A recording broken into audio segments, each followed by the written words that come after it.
Hey everybody, I'm Mr. Terry, a high school history teacher. Welcome back to another History Teacher Reacts video. All right, I have picked this video largely out of selfish reasons, and that is because it is about World War One. Now, if you have followed me for a while, you know that I really like studying World War One. I'd probably put it in my top 3 of things that I like to learn about, and easily in the top 3 of topics that I like teaching. And that's because it is so complicated.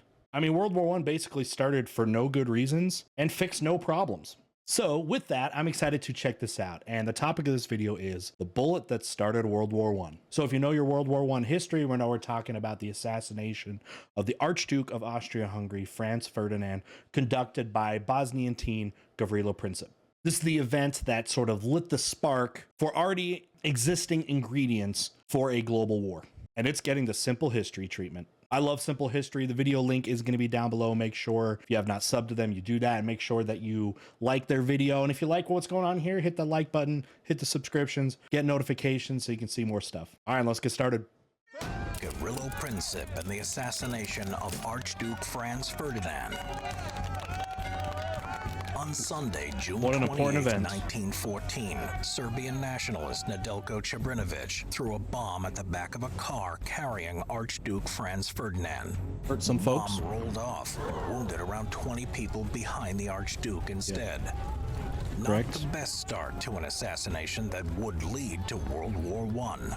So the Archduke of Austria-Hungary is visiting Sarajevo, which is the capital of Bosnia, a territory that only recently the Austro-Hungarian Empire had annexed, to the great dislike of the locals, the local Bosnians there. And this visit was going to be done by Franz Ferdinand, who is in line to be eventually the Emperor of Austria-Hungary.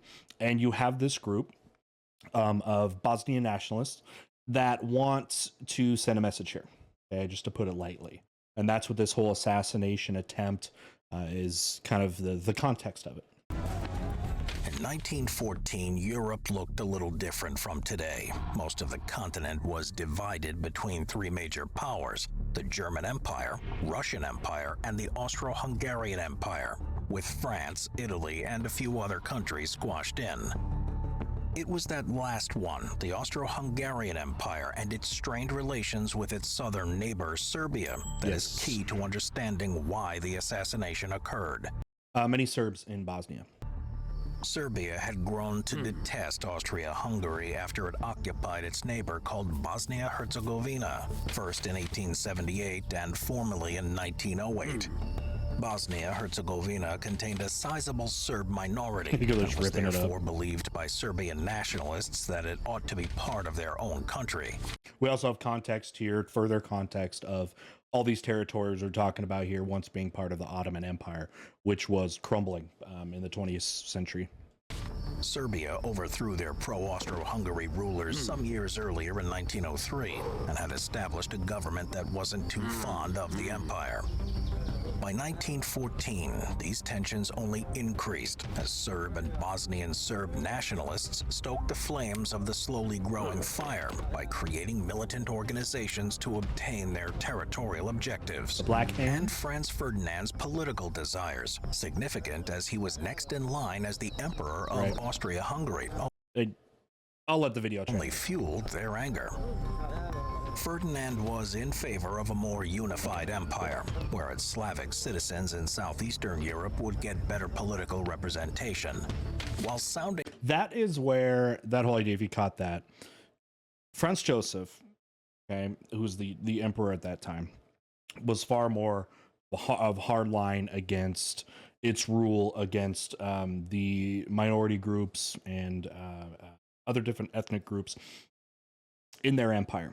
However, interestingly, Franz Ferdinand was somebody that had a lot more tolerant view of that. And some people have found it like maybe counterproductive that these nationalists conduct this assassination, and they're going to assassinate the guy that may have been eventually the one that would ease the plight of the Bosnians there. Right, where in effect, which is what's going to happen here, is that assassination is going to stir up the Austro-Hungarian Empire, and then you're going to get World War I. Now, fortunately for Bosnians, Austria-Hungary will be on the losing side of this, and then eventually they'll pave their way to the creation of Yugoslavia, and then later on Bosnia as we know it, and that kind of thing. But interestingly, again, they're assassinating somebody that if he came into power, it actually more tolerant to their plight. But apparently, that was not enough. That was not enough for these nationalists. Been great on paper. To Serbian nationalists, it would accomplish nothing but weakening their goals for a separate, larger Serbian nation, and so sought to prevent it. In May 1911, the Black Hand was formed, although back then it was better known as Unification or Death. It was a secret revolutionary organization whose name tied in with its ultimate goal, to break the southern provinces from the Austro-Hungarian Empire and create an enlarged, supposedly ethnically united kingdom of Serbia. That doesn't work. Future alert. That breaks apart and actually ends up leading some very bloody wars in the region later on. Although not part of the Black Hand, young, poor Bosnian Serb Gavrilo Princip, who had been radicalized since his youth, shared their sentiments and had befriended other radicals determined to change the tide of history, later being introduced to the Young Bosnia group. Like many others, he believed Serbia had a moral duty to free Yugoslavs still under Austro-Hungarian control. Princip was just 19 when he met other Bosnian Serbs like himself after traveling to and living in Belgrade. Some of these later co-conspirators were students, others were already revolutionary exiles because of their socialist beliefs. Over the last 10 years leading up to 1914, there had been multiple attempts on government officials' lives by other nationalists. The most notable of this was Bogdan Zarajic, who attempted to assassinate General Marijan Varashani, governor of Bosnia in Sarajevo in 1910. A lot of failed attempts. He shot 5 times in his direction before turning the gun on himself. This is one of the events that spurred on Princip and his co-conspirators just a few years later. They're like, we could do it right. In 1913, relations between Bosnia and the rest of the empire had reached an all-time low.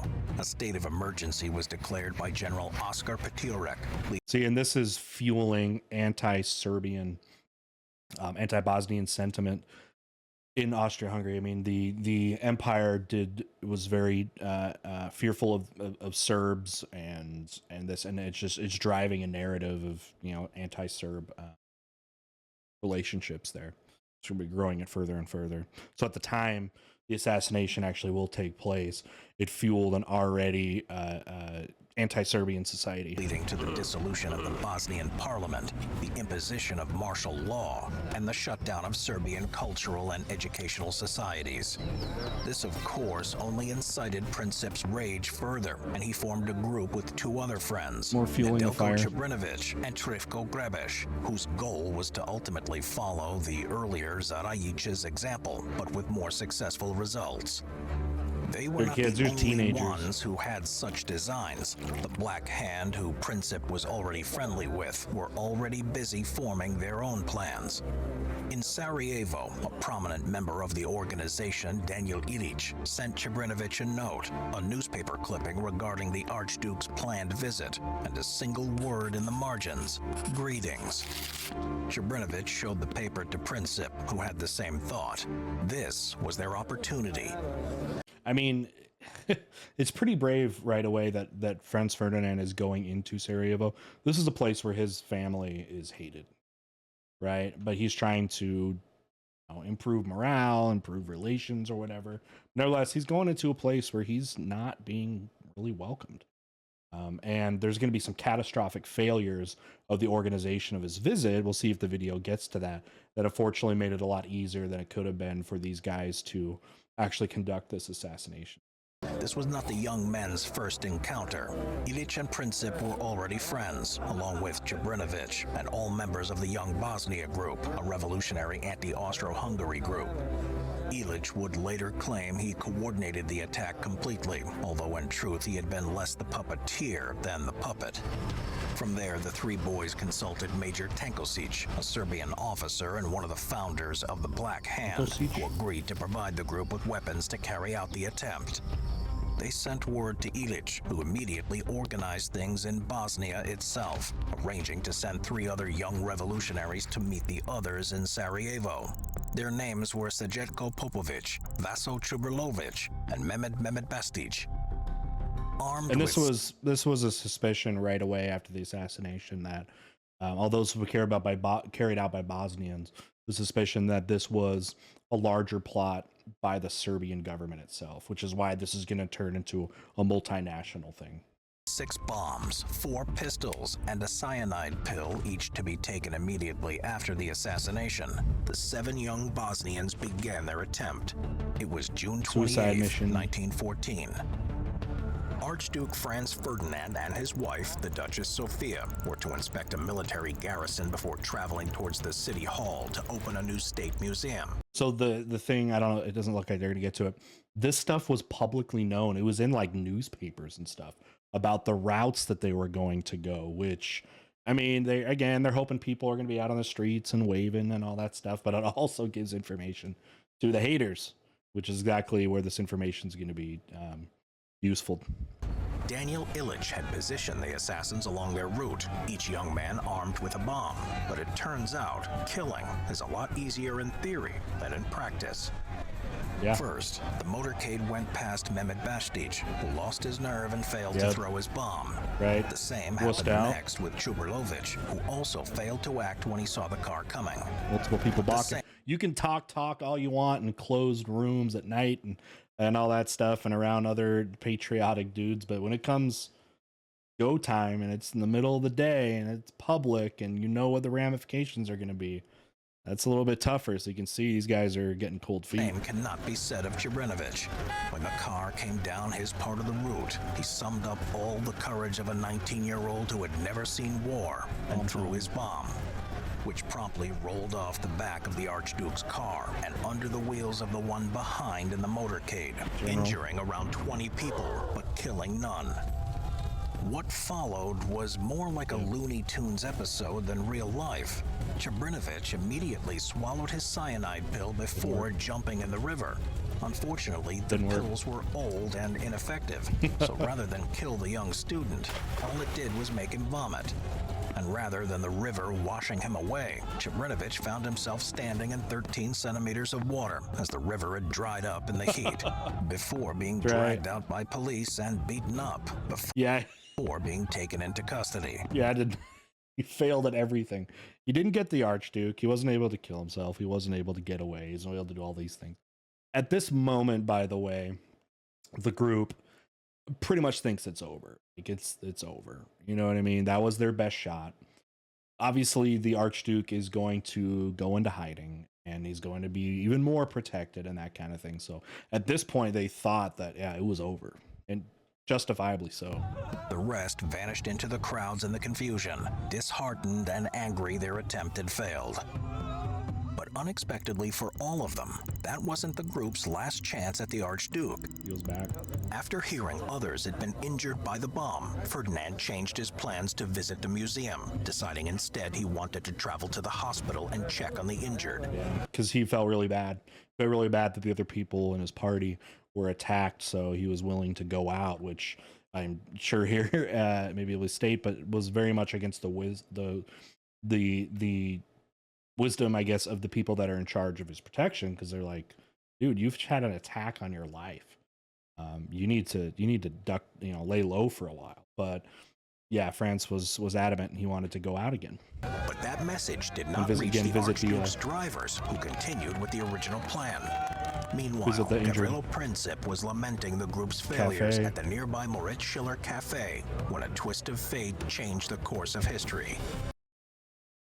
Oh, wrong place at the wrong time. Because you just imagine they're sitting around their table at the cafe. They're like, loathing, we failed. Our comrade, he failed.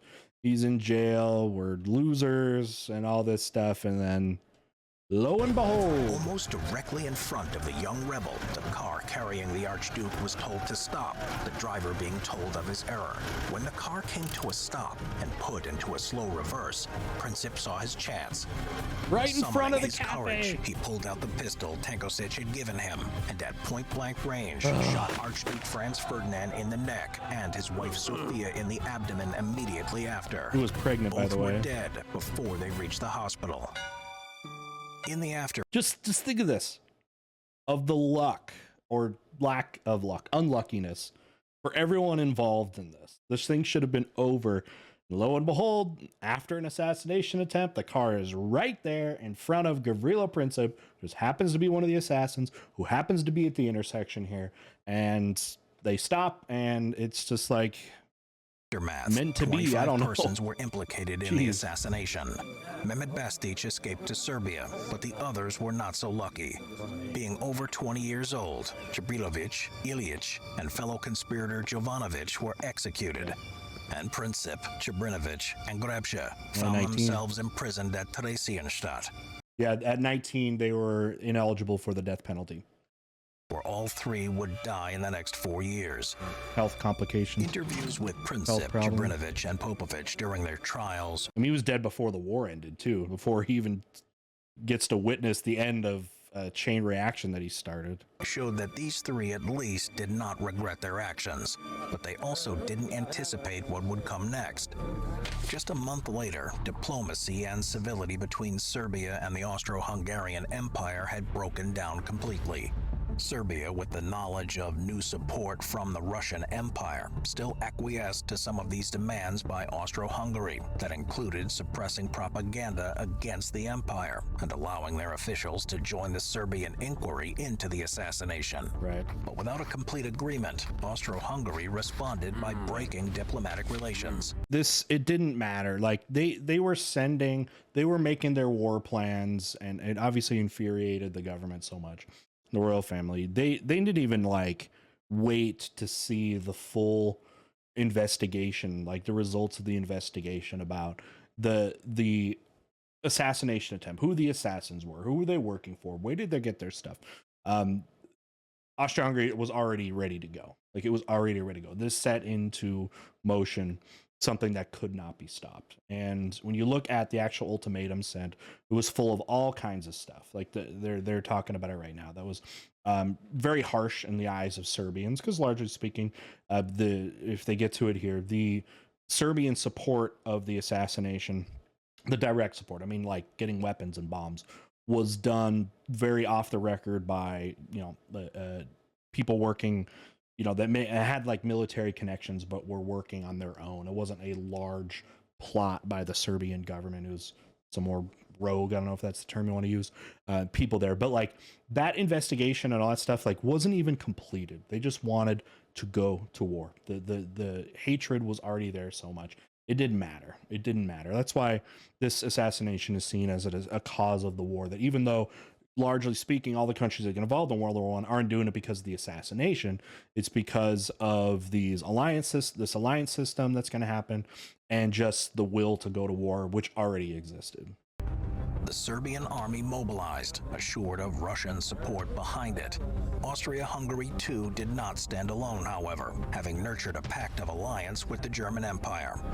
Seeking to assure their ally, Kaiser Wilhelm II and his administration issued the infamous blank check to the Austro-Hungarian government, promising uncompromised assistance in their endeavors in the Balkans. This is where Germany gets criticism here, is rather than trying to de-escalate the situation, they escalated it with this blank check idea.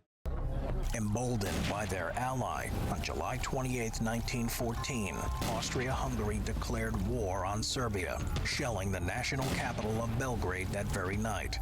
What occurred in the days that followed was a near domino effect of hostility, as European powers and nations scrambled to honor pacts of friendship and alliance. Europe, as historian Christopher Clark has written, sleepwalked into war, triggered in earnest by an angry 19-year-old boy, Gavrilo Princip. All right, hopefully you learned a little bit about what can easily be seen as one of the most consequential assassinations in world history. I mean, just think what the course of events are going to be here. And I'm not just talking about the building up of World War One.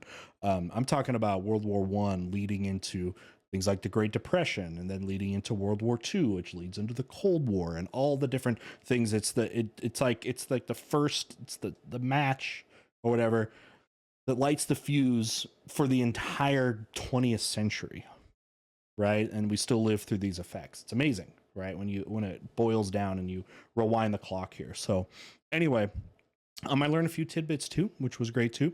Hopefully you're able to hear a little bit more about some of the things, some of the context that I was trying to give you there.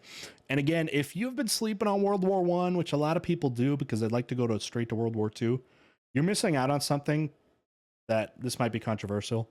It's a lot more interesting than World War II to me. All right. Anyway, go down that rabbit hole. I dare you. All right. With that, we'll see you next time. Bye.